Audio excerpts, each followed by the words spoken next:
गोविंद गोविंद गोविंद गोविंद गोविंद गोविंद।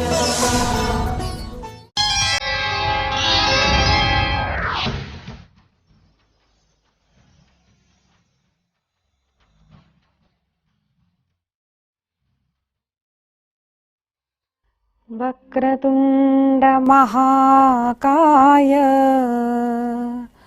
सूर्यकोटि समप्रभा निर्विघ्नं कुरु मे देव सर्वकार्येषु सर्वदा।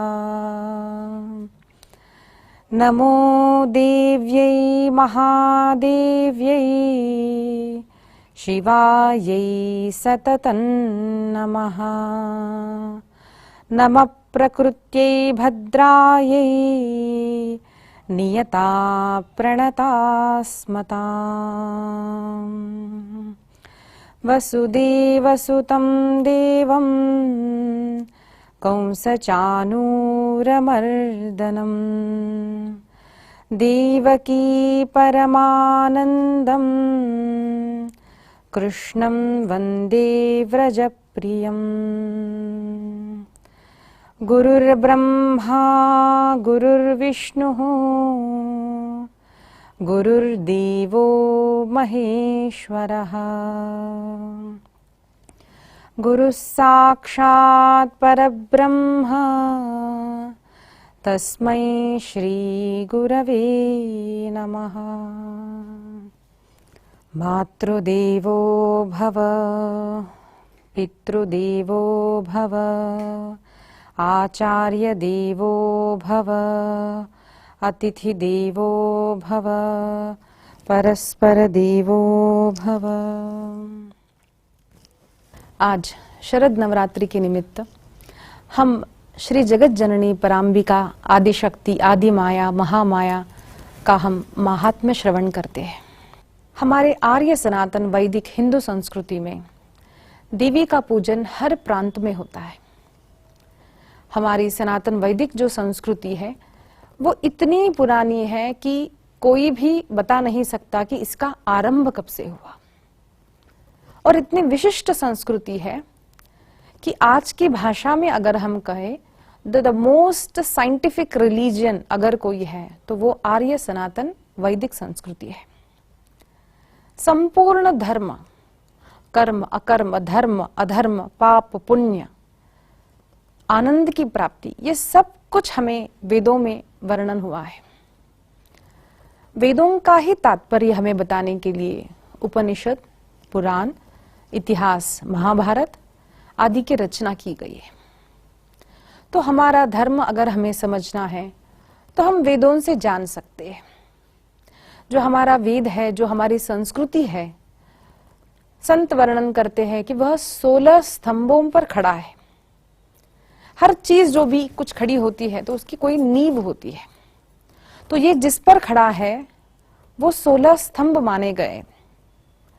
4 आश्रम, 4 वर्ण, 4 साधना के मार्ग एवं 4 पुरुषार्थ। धर्म अर्थ काम मोक्ष पुरुषार्थ, ब्राह्मण क्षत्रिय वैश्य और शूद्र 4 वर्ण, ब्रह्मचर्याश्रम, गृहस्थाश्रम, वानप्रस्थाश्रम और संन्यासाश्रम 4 आश्रम। इसी प्रकार से भक्ति, ज्ञान, वैराग्य अथवा सांख्य और कर्म मार्ग, ये 4 मार्ग बतलाए गए हैं। किसी भी संप्रदाय में आप देखिए इन सभी का वर्णन थोड़ी बहुत अलग पद्धति से, लेकिन इन सभी का वर्णन करके बताया है कि इन सभी का आचरण जहां होता है, जो करता है वही सनातन धर्मी है। हम किसी आश्रम के नहीं, ऐसा कोई सनातनी नहीं कह सकता। हम किसी मार्ग के पंथी नहीं, ये कोई नहीं कह सकता।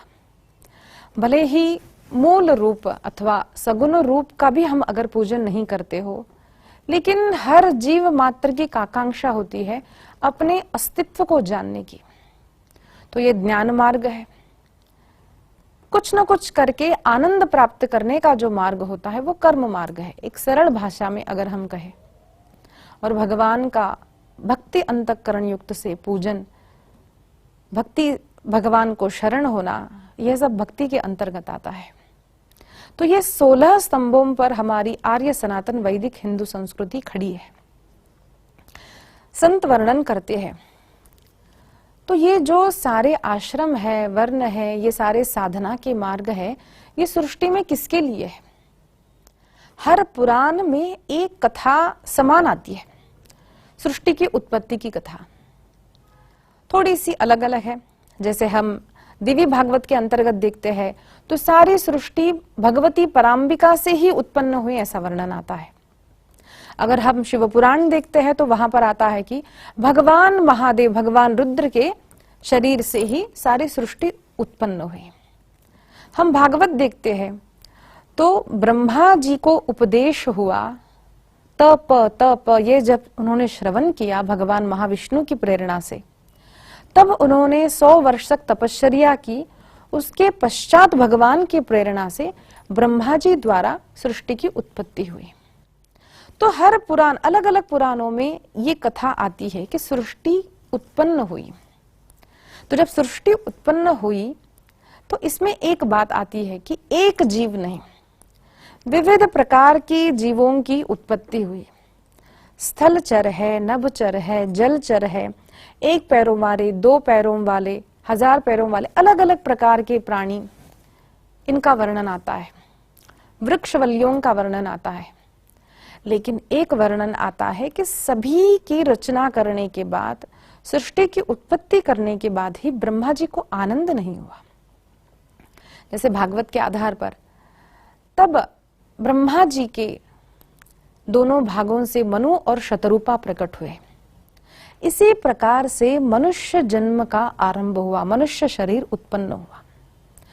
जब भगवान की इच्छा हुई तो 24 तत्व एकत्रित हुए, ऐसा वर्णन आता है। पंच ज्ञानेन्द्रिय, पंच कर्मेंद्रिय, मन बुद्धि चित्त अहंकार, पंच तन्मात्राएं और पंच महाभूत। ये 24 तत्व जब एकत्रित हुए तो भगवान के संकल्प से एक रूप धारण कर लिया, मनुष्य शरीर का एक विराट रूप धारण हुआ। लेकिन सबने देखा कि वो उठ नहीं रहा है। क्यों? जैसे अब हम देखते हैं पिंडिते ब्रह्मांडी जो कहा जाता है, हमारा शरीर एक छोटा सा मॉडल है कि सृष्टि में क्या है। जितने हमारे शरीर में जल की कल्पना की जाती है, जल को माना जाता है, उसी प्रकार से समान रेशियो में इस पृथ्वी पर भी जल है, ऐसा माना जाता है। अधिक जल है। हमारे शरीर में भी अग्नि है तो बाहर भी अग्नि है। एक छोटा सा मॉडल है हमारा शरीर। तो अगर हम अपने शरीर का चिंतन करते हैं तो हमारा जो शरीर है, पंच महाभूत, पंच ज्ञानेन्द्रिय, पंच तन्मात्राएं, पंच महाभूतों से ये बन गया। मन बुद्धि चित्त अहंकार सभी है। लेकिन इसमें ऐसा कोई तत्व है जिसके रहने से हम कहते हैं कि ये जीवित है, जिसके न रहने से हम कहते हैं कि ये मृत है। सो ये जो है, जो नहीं है, जिसके कारण चेतना है, जिसके कारण नहीं है, तो उसी तत्व को अगर हम अपनी लौकिक भाषा में कहें तो एनर्जी हम कह सकते हैं, चेतना हम कह सकते हैं, शक्ति हम कह सकते हैं। तो जो शक्ति है उसी के कारण ये जब विराट खड़ा होता है तभी वह चल सकता है, बोल सकता है, सारे कार्य कर सकता है। तो सारे पुराणों में यही वर्णन है। मनुष्य प्रकटा और मनुष्य में जब चेतना आई, शक्ति आई, तभी वह हर विविध प्रकार के काम कर सकता है। इसी शक्ति को हम भगवान कहते हैं, आत्मा स्वरूप कहते हैं।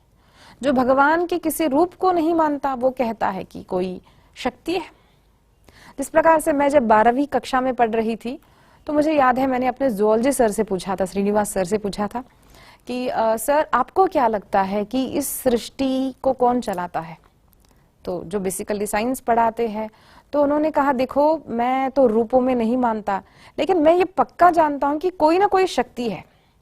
क्योंकि अगर कोई शक्ति नहीं है तो ये जो चल रहा है समान रूप से ये नहीं चलता, ये संभव नहीं है। हमने कभी देखा नहीं, वैसे कभी कभार ही सुनामी आ जाती है तो ये हर बार नहीं होता। समुद्र अपनी जो परिधि है उसको उल्लंघता नहीं है। समय पर सूर्य उदित होता है, अस्त होता है, चंद्र आता है, हर एक ऋतु आती है। ये जो संचलित हो रहा है, जो कर रहा है, उसको हम शक्ति कहते हैं। तो जो सगुण रूप को मानते हैं वो कोई कृष्ण कहता है, कोई जगत जननी पराम्बा कहता है, कोई नारायण कहता है, कोई शिव कहता है। तो हम भले ही उन्हें किसी नाम से पुकारे, लेकिन सभी को एक बात पक्की पता है कि इसको चलाने वाली शक्ति अवश्य है। हम नासा के साइंटिस्ट से भी पूछे तो ये कोई नहीं कह सकता कि कोई शक्ति नहीं है। Yes, there is some energy, there is some power जिसके कारण ये यूनिवर्स चल रहा है। वो क्या है वो पता नहीं है। अगर हम किसी संत से पूछे कि बताइए भगवान का स्वरूप क्या है, जो सगुण को मानते हैं, मेरे गुरुदेव कहते हैं देखो भगवान को जानना बड़ा कठिन है, और जो भगवान को जान गया वो भगवान का वर्णन नहीं कर सकता। क्यों नहीं कर सकता? अरे जो भगवान को प्राप्त जानता है, भगवान को जो प्राप्त करता है, वो भगवानमय हो जाता है। वो आनंद को प्राप्त करता है, फिर उसकी वाणी वर्णन नहीं कर सकती कि भगवान क्या है। इसीलिए वेदों को भी जब पूछा गया कि करो भगवान की स्तुति, तो वे भी नेति नेति नेति कहकर थक गए। हर पुराण में, वेदों में भगवान की स्तुति आती है, लेकिन ये कोई भी नहीं कह पाया कि हाँ भगवान बस यही है, हाँ भगवान की शक्ति ये है, बस भगवान का रूप ये ही है, ऐसा नहीं कह पाया। भगवान क्या है, भगवान का प्रभाव क्या है, वो शक्ति कैसी है, ये कोई भी वर्णन नहीं कर सकता, क्योंकि वो अनंत शक्ति है। अगर हम कहें, हम शास्त्रों के अनुसार भी, कि संपूर्ण सृष्टि में भगवान है, तो कण कण में भगवान है। सारी सृष्टि भगवान में है और सृष्टि के कण कण में भगवान है। केवल इतना हम कह सकते हैं, लेकिन वो छोटा है या बड़ा है, उसका रूप कैसा है, ये कोई नहीं वर्णन कर सकता। जहां पर जिह्वा रुक जाती है, वहां पर भगवान की शक्ति आरंभ होती है। ये जिह्वा, ये इंद्रियों से हम उन शक्ति का रूप, गुण, प्रभाव हम वर्णन नहीं कर सकते। लेकिन जो संत, जो भगवंत का आराधना करते हैं, उनकी स्तुति करने के लिए, अपने जीवन का उद्धार करने के लिए कुछ न कुछ प्रयास करते हैं कि मैं अपनी जिह्वा से कुछ भगवान के विषय में बोलूं। जो चित्रकार है, भगवान की भक्ति करते हैं, अपनी बुद्धि से, अपनी भावना से भगवान का चित्र डालते हैं और कहते हैं हाँ ऐसे कृष्ण है। इसीलिए देखिए, अलग अलग प्रकार के चित्र हम देखते हैं, अलग अलग रूपों में हम कन्हैया को देखते हैं, अलग अलग रूपों में हम भगवती को देखते हैं, लेकिन ऐसा कोई नहीं कह पाया कि हाँ बस भगवती और भगवान ऐसे ही है। जहां पर वाणी खुंट जाती है, बोल नहीं पाते, वहां पर भगवत तत्व का आरंभ होता है समझना। तो हमारे शास्त्रों में वर्णन आया है कि जो सृष्टि का संचालन करती है वो शक्ति है। तो अगर हम देखिए कि समाज में भले ही एक साधारण व्यक्ति के विषय से हम चिंतन करते हैं, तो कोई सगुण को मानने वाला नहीं मिलेगा, लेकिन ऐसा आपको कोई नहीं मिलेगा जो शक्ति को न मानने वाला हो, जो शक्ति को न चाहने वाला हो। सभी को चाहिए अपने जीवन में शक्ति। जैसे हमें भी यह शरीर प्राप्त हुआ, अगर इसमें शक्ति नहीं है तो बताइए क्या हम कुछ कर सकते हैं? न खा पी सकते हैं, न बोल सकते हैं, न सो सकते हैं, अथवा हम जिस जिस कार्य क्षेत्र में काम करते हैं वो काम भी हम नहीं कर सकते। तो जो भी हम करते हैं उसका कारण एक शक्ति है। तो उसी को संतों ने पराम्बिका, पराशक्ति, आदि माया, जगत जननी कहा है। इसी जगत जननी का अनेक रूपों में पूजन होता है। गुरुदेव कहते हैं ये शक्ति कैसी है। बार बार उदाहरण अगर हमें समझना हो तो हमें देखना है, अपनी आजू बाजू हम देखते हैं, हमें समझ में आता है कि भगवान कैसा है, कैसे काम कर सकती है ये शक्ति। देखिए, एक शक्ति जो हम विद्युत अगर कहे, तो उस विद्युत को हम अलग अलग उपकरणों में जब पास करते हैं इलेक्ट्रिसिटी को, तो एक विद्युत जाकर अगर हम अपने बाथरूम में लगाते हैं गीजर में, तो वो पानी को गर्म करती है। वही अगर हम फ्रिज में लगाते हैं तो उसको ठंडा करती है। वही पंखे में आ जाती है तो उसको गोल गोल घुमा करके हमें हवा प्रदान करती है। वही एसी में लग जाती है तो वो अधिक ठंडाई देती है।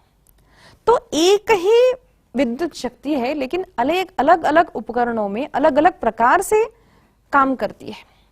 अच्छा, अगर हम एक इलेक्ट्रिशियन से पूछे अथवा हम भी अगर हम घर बांधते हैं, तो मुझे बताइए इन सब सारी चीजों की जब हमारे घर में फिटिंग होती है तो क्या सभी के लिए समान प्रकार के वायर उपयोग किए जाते हैं? क्या सभी के लिए समान जगह होती है? क्या सभी के लिए समान प्रकार की वायरिंग अथवा जो हम उपकरण उपयोग करते हैं वो समान होते हैं? नहीं है। सभी के लिए अलग अलग उपकरण, अलग अलग जगहें ये सब किया जाता है। तो उसी प्रकार से जो ये शक्ति पराम्बिका जो है, एक ही शक्ति, सर्वम खलविदमेवाहम नान्यदस्ति सनातनम, एक ही पराम्बिका शक्ति विविध रूपों को धारण करती है। देवी भागवत के अनुसार वर्णन आया है, गणेश जननी दुर्गा राधा लक्ष्मी सरस्वती सावित्री च सृष्टि विधौ प्रकृति पंचधा स्मृता। एक ही शक्ति है, लेकिन वही कभी दुर्गा का रूप धारण करती है और शक्ति प्रदान करती है, बल प्रदान करती है, और वही जगत जननी पराम्बा कभी धन की वृष्टि करके लक्ष्मी माता बन जाती है। वही बुद्धि प्रदान करती है तो सरस्वती का रूप धारण करती है, और मेधा को प्रकट करने वाली, देने वाली वही गायत्री सावित्री होती है, और वही प्रेम प्रदान करने वाली श्री राधा रूपा है। एक ही शक्ति है लेकिन विविध रूप धारण करती है। क्यों? क्योंकि हम समाज में देखिए, किसी किसी के पास शरीर का बल तो है, परिवार है, बुद्धि है, लेकिन जीवन में प्रेम नहीं है। प्रेम विहीन जीवन है तो उन्हें लगता है कि जीवन में आनंद नहीं है। ऐसे कितने लोगों को हम देखते हैं कि भाई सब कुछ है लेकिन वे सदैव दुखी रहते हैं, आनंद नहीं, एंजॉय नहीं कर पाते, सुख नहीं ले पाते किसी चीज से। क्यों? आनंद की कमी है। किसी किसी के पास बुद्धि तो है, सरस्वती है, लेकिन ऐसी शक्ति है कि कोई अगर विपदा उन पर आए तो उनके पास कोई शक्ति नहीं है प्रतिकार करने की। तो सभी के पास सभी प्रकार की शक्तियां नहीं है। गुरुदेव कहते हैं जो हमें प्राप्त करना है उस प्रकार के स्वरूप का हमें ध्यान करना चाहिए, उसी का हमें चिंतन करना चाहिए। जैसे आजकल एक बात आती है पर्सनालिटी डेवलपमेंट में, हमें बताया जाता है कि देखो आप कुछ प्राप्त करना चाहते हैं, अपने आप को कॉन्फिडेंट बनाना चाहते हैं, जो आपके पास चीज नहीं है आप उसका ध्यान कीजिए। जैसे आपको सक्सेस नहीं मिला है और किसी क्षेत्र में आप यश प्राप्त करना चाहते हैं, सक्सेस प्राप्त करना चाहते हैं, तो आप उसका ध्यान कीजिए, चिंतन कीजिए कि वो अभी हो रहा है। हाँ, मैं एक एथलीट बनना चाहती हूँ और मुझे दिख रहा है कि मैं बन रही हूँ, मैं जीत रही हूँ, मुझे गोल्ड मेडल मिल गया है। ये आप जैसे जैसे ध्यान करते हैं, जैसे जैसे उसका चिंतन करते हैं, विजन करते हैं उसको, तो वो जो शक्ति बढ़ती जाती है वो पॉजिटिविटी को अट्रैक्ट करती है, उसी चीज को अट्रैक्ट करती है, और वो जो आपका विजन है, जो हमारे ध्यान में स्थिति है, तो वो मटेरियल होती है, यानी वो रूप धारण कर लेती है। और हम देखने लगते हैं कि अरे मैं कुछ महीनों पहले नहीं कर पा रही थी, लेकिन अब मैं देख रही हूँ कि एथलीट बनने में जो भी प्रक्रिया है मैं उसमें आगे बढ़ रही हूँ, मैं अपने गोल की ओर बढ़ रही हूँ। ये जीवन में होते हुए हमें दिखता है। इसी प्रकार से वर्णन हुआ है कि जब हमें धन की आवश्यकता है तो ऐसा चिंतन कीजिए कि हमें खूब धन प्राप्त हो रहा है, हमें यश मिल रहा है, हमें समृद्धि मिल रही है, हमारा गाड़ी बंगला हो रहा है। जब हम इसका चिंतन करते हैं तब हमें उसकी प्राप्ति होने लगती है। इसीलिए ये रूप है, नहीं तो भगवत जननी भवानी एक ही है। संपूर्ण आप देवी भागवत को देखिए, मार्कंडेय पुराण को देखिए, ब्रह्म वैवर्त पुराण, या जहां पर भी देवी का वर्णन आया है, एक ही माता ने अवसर पर विविध रूप धारण किए, ऐसा वर्णन आता है। तो माता एक ही है लेकिन विविध रूप धारण करती है। जैसे मैंने कुछ ही दिनों पहले श्रवण किया कि कहीं किसी किसी प्रांत में जो मंगलसूत्र होता है लाल रंग का धारण करते हैं। क्यों लाल रंग का धारण करते हैं?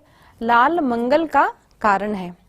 लाल स्त्री के शरीर में गर्भस्राव अधिक अथवा कम नहीं होने देता, जितना रहना है उतना ही रहने देता है, वो प्रेम का प्रतीक है। इस प्रकार से अलग अलग वस्तुएं हैं। तो किसी ने पूछा भाई कि ये पुरुष क्यों नहीं धारण करते?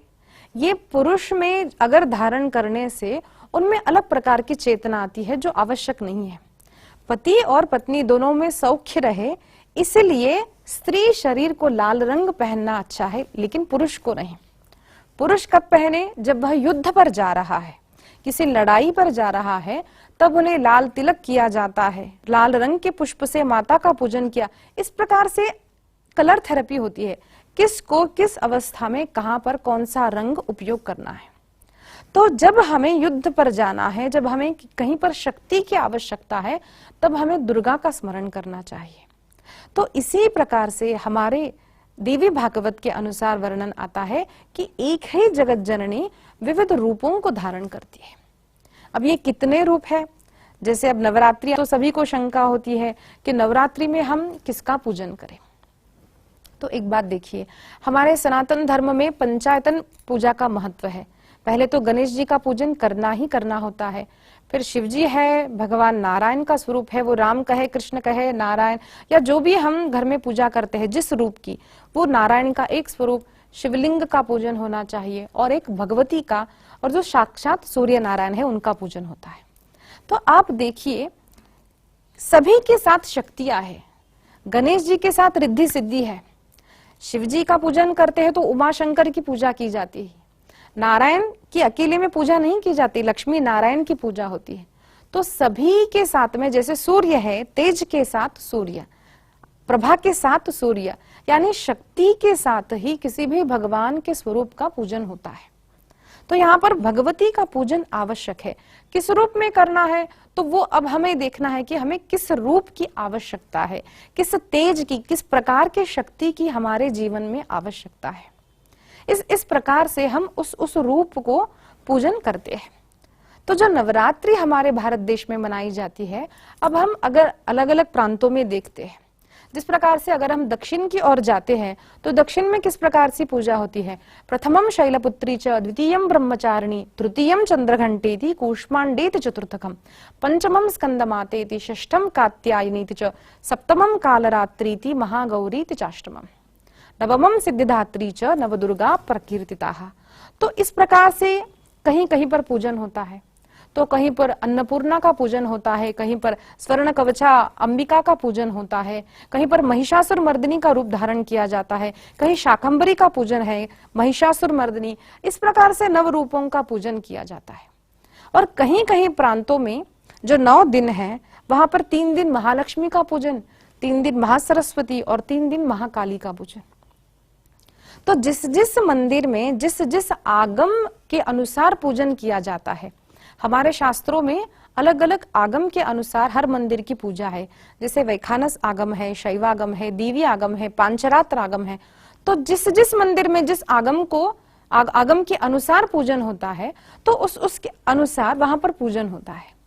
जैसे अगर हम उत्तर की ओर आते हैं, जैसे उड़ीसा का प्रांत है, उत्तर भाग है, बंगाल है, अगर हम यहाँ हर तरफ देखते हैं तो वहां पर दुर्गा का पूजन होता है। जैसे गरबा भी हम खेलते हुए देखते हैं लोगों को, तो एक कुंभ में भगवती का आवाहन किया जाता है, अग्नि प्रज्वलित की जाती है और वहां पर माँ दुर्गा का पूजन किया जाता है। तो बात केवल यही है कि 9 दिन माता का पूजन होता है। तो ये मंदिरों की बात है। तो हर एक घर में किस प्रकार से पूजन किया जाता है, वो भी हमारे कुल के अनुसार पूजन किया जाता है। जिस जिस प्रकार से हमारी कुल परंपरा, उस प्रकार से पूजन। अगर वो कुल पूजन नहीं हो रहा, हमें कुछ पता नहीं है, तो हम अपनी इच्छा से किसी ब्राह्मण अथवा संतों से पूछकर छोटी सी प्रतिमा अथवा कोई फोटो ला करके भी हम माता का पूजन कर सकते हैं। लेकिन महत्व इस बात का है कि इन 9 दिनों में, नवरात्रियों में माता का पूजन होना चाहिए। तो लोग ये बहुत प्रश्न करते हैं कि नवरात्रि में क्यों पूजन होता है, इसका तात्पर्य क्या है। तो नवरात्रि का अर्थ अनेक संत बताते हैं कि 9 रात्रियां, यहाँ पर भगवती का पूजन यानी नवरात्रि पूजन है। तो कोई कोई संत कहते हैं कि ऐसा नहीं है, नव यानी नूतन, एक ही शब्द के अनेक अर्थ हो सकते हैं। तो यहाँ पर है नवीन रात्रियां। जैसे यहाँ पर ऋतु बदल रहा है, जैसे वर्षा ऋतु अब जा रही है और ठंडी के दिन अब यहाँ से आरंभ होंगे, तो ये थोड़ा सा जो बदलाव है, उस बदलाव के कारण यह नवीन रात्रियां है, न्यू। तो ये जब नवीन रात्रि आ रही है, यहाँ पर हर व्यक्ति को शक्ति की आवश्यकता होती है। जैसे देवी भागवत में जब विधि बताई गई, वहां पर कहा गया कि यमदंष्ट्रा होती है ये शरद नवरात्रि। इसके आरंभ में हम देखते हैं कि कई सारे लोग मृत्यु को प्राप्त होते हैं, कई सारे लोग रोगग्रस्त होने की शक्यता होती है। इस कारण रोग नाशन शक्ति के कारण, परिवार में सुख सौख्य आने के कारण भी देवी दुर्गा की उपासना यहाँ पर की जाती है। यह भी इसका एक प्रभाव अथवा महत्व वर्णन किया गया है कि जो भी शक्ति की उपासना करता है उन्हें रोग नाशन शक्ति प्राप्त होती है। तो संत वर्णन करते हैं कि ये जो नवरात्रि का विधान है ये सभी को करना चाहिए। किसी किसी को शंका होती है कि किसको करना चाहिए, तो एक ही उत्तर हम दे सकते हैं कि जिस व्यक्ति मात्र को लगता है कि हमारे जीवन में हमें किसी प्रकार की भी शक्ति अर्जित करनी है, प्राप्त करनी है, तो उनके लिए ये समय अत्यंत उत्तम माना गया है। देखिए, समय का भी एक अपना प्रभाव होता है। जब हम कुछ भी करना चाहते हैं, जैसे पढ़ाई हम करते हैं, तो बच्चों के लिए कौन सा समय अनुकूल होता है? प्रातः का समय। ध्यान करना है, आराधना करनी है, पढ़ाई करनी है, तो सुबह के समय अगर हम देखते हैं तो बाहर की गाड़ियों का आवाज भी नहीं आता, शांति, एकदम शांति का अनुभव होता है। रात्रि में हमारी सुव्यवस्थित निद्रा होने के कारण शरीर में भी थकावट नहीं रहती। इसीलिए सुबह में हमारी जो बुद्धि काम करती है वो दिन में नहीं करती, रात्रि में तो करती ही नहीं। इसीलिए बच्चों को कहा जाता है कि बेटा सुबह में उठकर आप पढ़ाई किया करो। व्यायाम करने के लिए भी सुबह का समय अच्छा होता है, क्योंकि अभी पेट में जो हमने खाया था वो रात्रि का डाइजेस्ट हो जाता है, और सुबह का समय ऐसा है कि आपका पेट खाली है। आप जिस प्रकार से चाहे व्यायाम अधिक समय तक अच्छी तरह से आप कर सकते हैं। तो कुछ भी काम करने के लिए हमारे यहाँ पर एक विशिष्ट प्रकार के समय का चयन करना आवश्यक होता है। तो इसी प्रकार से शक्ति का अर्जन करने के लिए, वैसे अगर नवरात्रि का पूजन कब करना चाहिए, तो इसको नैमित्तिक नहीं कहा गया है। जैसे हमारे यहाँ पर दो कर्म बताए, नित्य और नैमित्तिक। जैसे संध्या वंदन जो होता है, पूजा जो होती है, उसको नित्य करना है, यानी एवरीडे, दिन हर दिन करना ही है, इसको कहते हैं नित्य। नैमित्तिक यानी दशहरा का पूजन, दीपावली का पूजन जो होता है, अथवा किसी किसी पर्व पर ही जो पूजाएं होती है, कभी कभार ही होने वाली, नैमित्तिक। तो ये नैमित्तिक नहीं है। नवरात्रि का पूजन नित्य पूजन होना चाहिए, ये वर्णन किया है। यानी इसका अर्थ क्या है? भगवती की सेवा, भगवती का पूजन रोज ही होना चाहिए। लेकिन ये 9 दिन ऐसे होते हैं या इन 9 दिनों में अधिक शक्ति प्राप्त करने की शक्यता होती है।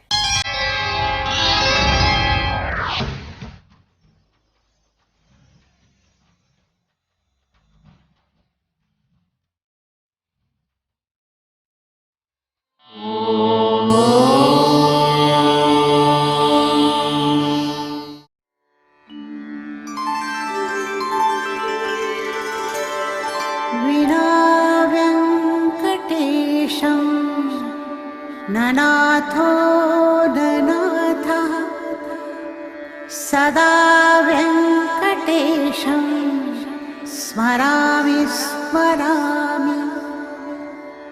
हरे वेङ्कटेश प्रसीद प्रसीद। प्रियं वेङ्कटेश प्रयच्छ प्रयच्छ।